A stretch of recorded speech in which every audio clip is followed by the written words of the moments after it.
ಒಂದು ಮಾತು ಹೇಳ್ತೀನಿ ನಾನು, ಈ ವೋಟ್ ಯಾವುದೇ ರೀತಿಯಿಂದ ತಪ್ಪಬಾರದು. ತಪ್ಪಿದ್ರೆ ನಾನು ತಿಳ್ಕೊಳ್ತೀನಿ ನನಗಿಲ್ಲಿ ಸ್ಥಾನ ಇಲ್ಲ, ಅಥವಾ ನಿಮ್ಮ ಹೃದಯದಲ್ಲಿ ಅಥವಾ ನಿಮ್ಮ ಹೃದಯ ಗೆಲ್ಲಕ್ಕೆ ನನಗೆ ಸಾಧ್ಯ ಆಗಲಿಲ್ಲ ಅಂತಕ್ಕಂಥದ್ದು ನನಗೆ ಅನಿಸ್ತದೆ.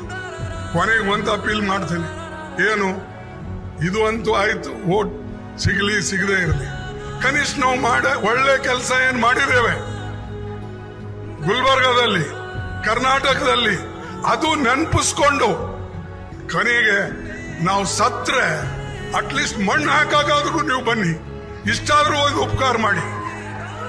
ನನಗೆ ಸುಟ್ರೆ ಮೇಣಬತ್ತಿ ಹಚ್ಚಿ, ನನಗೆ ಉಳಿದ್ರೆ ಮಣ್ಣು ಹಚ್ಚಿ, ಇದಕ್ಕಿಂತ ಜಾಸ್ತಿ ನಾನು ಹೇಳೋದಿಲ್ಲ. ಈ ಕೆಲಸ ನೀವು ಮಾಡಿದ್ರೆ ಕೊನೆಗೆ ಉಳಿದಂತ ಜನ ನೀವು ನೋಡ್ಬೋದು, ಅರೆ ಅವ ಪಾಪ ಒಳ್ಳೆ ಕೆಲಸ ಮಾಡಿದ ನೋಡಿ, ಅವನ್ ಮಣ್ಣಿಗೆ ಎಷ್ಟು ಜನ ಬಂದವ್ರ ಅಂತ ಹೇಳ್ಬಹುದು.